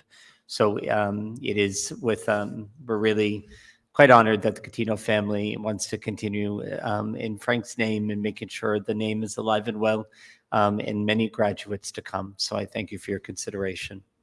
So Chairman, entertain a motion to accept the two new scholarships. So moved. Do I hear a second? Discussion. Hearing none. Paul, again, thank you to the Catino family. It was sad we lost Frank. Frank was a great teacher and obviously a great union president who I had the fortune of dealing with on a wide variety of occasions, always a gentleman. Yes. And so with that, all those in favor say aye. Aye. Opposed? It's unanimous. Paul, thank you. Thank you so much. Okay, the next item on my report is the Reads Collaborative Agreement Amendment. This is in your packet. I will summarize for you very briefly what really the change is. If you note, this agreement hasn't been amended since 2014, so it's been a minute. Ultimately, back in 2014, there were fewer members of the collaborative. So when things and business needed to occur, it was pretty easy to get unanimous decision on certain items. That is the language that Ms. Craig is seeking to have adjusted. At this point, there is some business, some discussion of potentially bringing on additional member districts to the Reads Collaborative. In order to even have the conversation, the previous agreement warranted all members of the board of directors be present and then vote unanimously. So that really sums up what we're trying, what this change ultimately outlines is not having to have everybody be there physically in person. What you're talking about is multiple area superintendents who make up this board. So asking them to physically be present is in some cases very difficult given the geography of where they are. Obviously for Middleborough, it's a little easier, but most communities don't have that good fortune. So that is the amendment that you would need to vote on to approve. And I would also add, it changes, it changes the, for example, if a new member were to come in, not only would it require 2/3 vote of the board, it would require 2/3 votes of each school committee. Yes, because it previously also warranted a completely unanimous Okay. decision of not just the board of directors, but also the school committees. That's right. And so there are 18 members of the committee, and it would require at least 12 members to agree. Correct. So with that, the chair will entertain a motion to allow the chair to sign the new agreement. Discussion? Again, I would like to say, Reed's has been very transparent with us. We get their budget each and every year. They do offer to come and be part of our meeting if we so choose. We have had them for occasion when they were looking at the new buildings. They decided the space ran out. And so we should also say that Ms. Craig has been fantastic in coming to us anytime we wanted. I think it's also helpful that it's in Middleborough. Yeah. So that makes it easy. But with that, all those in favor say aye. Aye. Opposed? It's unanimous. So thank you. Great. My second to last item is student activities account with Director of Business and Finance, Sarah Hickey. Thank you, Superintendent Lyons and school committee members. As you know, and as community members know, we have some new friends at the town hall. Renee Fernandez is our new town treasurer, and Bob Ekstrom is our new town accountant, and I have the pleasure of working with these two people. I have met with Renee Fernandez on a couple of occasions, and one of the things that we're working on is the accounts that are being held by the town. And so student activity accounts fall under that. So in Massachusetts, the student activity account is held jointly by the town treasurer and principal of a building. I don't have oversight over those. I can't withdraw or I can't talk to the bank about it even. But I do an internal audit of student account activities every year. I arrange the external audit. So what I needed to talk to you about tonight is when we were talking about student activity accounts, Renee Fernandez explained to me that there is a student activity account, a joint account for the School Street School and the Lincoln D. Lynch School, which both of those buildings have been closed since 2008. So there's been money sitting in an account for 15 years, and I asked her, can we take the amount of money that's there and divide it up proportionately among the student activity, the active student activities accounts we have? And she said, yes, we could do that. So there is about $13,000 that's been sitting in an account. It was raised, or it was from the students of Middleborough to begin with. It should go to the students of Middleborough. So we just want to make sure we will put on an agenda exactly where that money will go, but just making sure that that sounded reasonable to everybody. Okay, that's great. So everyone understands, the last class that attended those, I believe, graduated 2 years ago. So there is no current class anywhere that attended those two buildings. So yes. Cool. Okay, thank you. And, oh, sorry. Well, when we had our budget, our agenda setting meeting, you said you wanted a budget update, but it didn't make it on here. No problem. I just wanted to basically to remind everybody that next meeting will be the budget hearing. It'll be very fun. Please attend. And I will say that we have to, by law, make a public hearing notice in a local paper, and we did in the Mascot Weekly, and so that has been done. And so we are in accordance with the law for our next meeting. Great. Excellent. My final item is for our very patient visitor. I wanted to welcome the new town manager, Mr. James McGrail. If you want to come on up to our table, we'd like to warmly welcome you to Middleborough.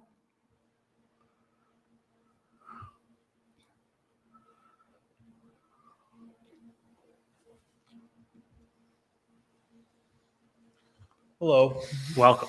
how are you guys? Very good. How are you? I'm doing well. How have you enjoyed Middleborough thus far? It's been busy. You guys have kept me on my toes, to say the least. It's been very good, though. I've really enjoyed I think it's, I started mid-November, and it's been trial by fire, no question. But honestly, I'm feeling really good about where we're at. I had the opportunity in my first month to undertake the FY24 budget, and I think that was no better way to start my tenure here in Middleborough than that. You know, it gave me the opportunity to work with every department, including the school department, to really understand some of the pressures and priorities with all of those groups and build a budget moving forward that I think represents the town well in all aspects, and one that I truly support. So, Excellent. I mean, we had a great relationship with Bob when Bob was here. I would also add too that I think it's important that, for example, you know that you're welcome to attend any of our negotiation sessions. I always sort of solicit and put down with the unions that you could be a potential part of that, because it's always made sense. Bob and I would always meet and go over essentially what was the town negotiating, so that we weren't creating bad blood between unions, that some people get different amounts over others. You know, I think there's intricacies in all the contracts because they're different and they deal with different professions, but it always made sense to the two of us to try to make it as close as possible, with obviously some differences. Sometimes things are a little out of whack and need to be corrected because they don't meet the market. And we need to make sure that people are taken care of. But it was always sort of that open dialogue, and I would welcome that with you too. yeah, I certainly had that. I'm coming from the ORR, district, and I had a really strong relationship with the superintendent there, and basically I'm available to you any way you want me. You know, in certain instances, Superintendent Nelson wanted me to participate in the room because he thought it would help. In certain instances, he asked me to just meet with him behind the scenes. So however you guys want to use me in that capacity, I appreciate the opportunity to be a part of it any way that you want. And I think being on the same page from the beginning is the best way to go about it. So I'm certainly ready for that. Cool. Great. I can tell you, Mr. McGrail has hit the ground running. He has department meetings that I attend. He's already made efforts to draw our departments together to create a unified community, which is exactly how we should behave. He's more than available. We consult regularly. We're in contact regularly. And he's always, a gracious host, and I'm excited to not be the newest kid on the block. So welcome, Mr. McGrail. Yeah, thank you. I can say the same thing about Superintendent Lyons. From even before I started, we both committed to each other that our relationship is probably the most critical relationship in the town. And I still feel that way, 4 months later. So. Yes. Welcome. I'm Teresa Farley. I did have a chance to watch your budget presentation since I wasn't able to attend that meeting. And I'm also on budget subcommittee, so I just wanted to be sure that, everything was looking as it should. But you did a great job. I appreciate your comprehensive presentation. Looking forward to seeing what you can do for the town. But I appreciate your willingness to continue the support of the school district, because without a good school district, the community is certainly not as strong as it could be. So I wanted to thank you for that and welcome you to our town as a town manager. Thank you. Yeah, I mean, you guys certainly have an advocate for the school in me. I served 3 years on the school committee in Sandwich. I was the chair for 2 of those years. After that, I worked in the district for a year. So I certainly know your side of it and the school side of it. And it's an important part of my mom's a retired school teacher. So I'm certainly an advocate for you. Thank you. Thank you very much. And welcome. Yeah, thank you. Thank you so much. Thanks for coming. Thanks for sticking around. Yep, sounds good. I learned a lot, actually. I'm glad I got to see the presentations, both the athletics one and the student services, both good stuff. Good information to garner. Thanks. And that completes my report for this evening. As far as the Middleborough High School Building Project, I should mention we haven't had a meeting, but Mr. McGrail is also on the High School Building Project Committee. So I really don't have any updates for that. We have a meeting in March, I believe. We do. Okay. The one action item we have left is an out-of-state field trip for the Mary Kay Good to Roger Williams Zoo. Chair will entertain a motion to approve. So moved. Second. Discussion. Hearing none other than this is a normal every year field trip. We're required to approve it because it's out of state. All those in favor say aye. Aye. Opposed? It's unanimous. A couple of things on other. We had a wide variety of donations, donations for the Family Resource Center, the prints, which are photography, as is Life Touch and Hannaford's. Yeah, sorry. Hold on, let me just pull up my packet. No problem. I don't know that And I, we also have a math meet field trip for the middle school, which will be going to Westport Public Schools. so I know that we had Life Touch, well, you already did Life Touch, which is our group that takes photos and they donate a percentage of the sales.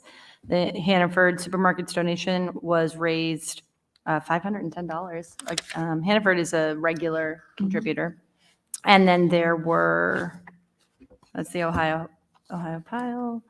The other was the Family Resource Center. We had State Street Alpha Professional Development Participants and Mentors. They donated basic needs items for our district to the Family Resource Center, or would like to, and they are also they would like to seek that approval to ask for a donation from Lowe's in the form of totes that they would be using to cart items. And I think that's it. Okay. Any questions? Before we adjourn, just a quick note. Next meeting will be our budget hearing on March 2nd. I would point out to everybody that the superintendent and I have talked, and we're going to sort of focus most of the meeting around the budget, except we'll have a couple things that we have to do.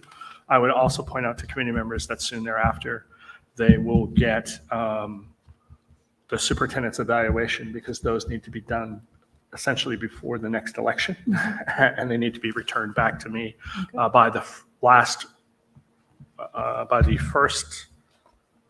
Friday in March. Right. Because the first Saturday is April 1st, so I'll need it by then.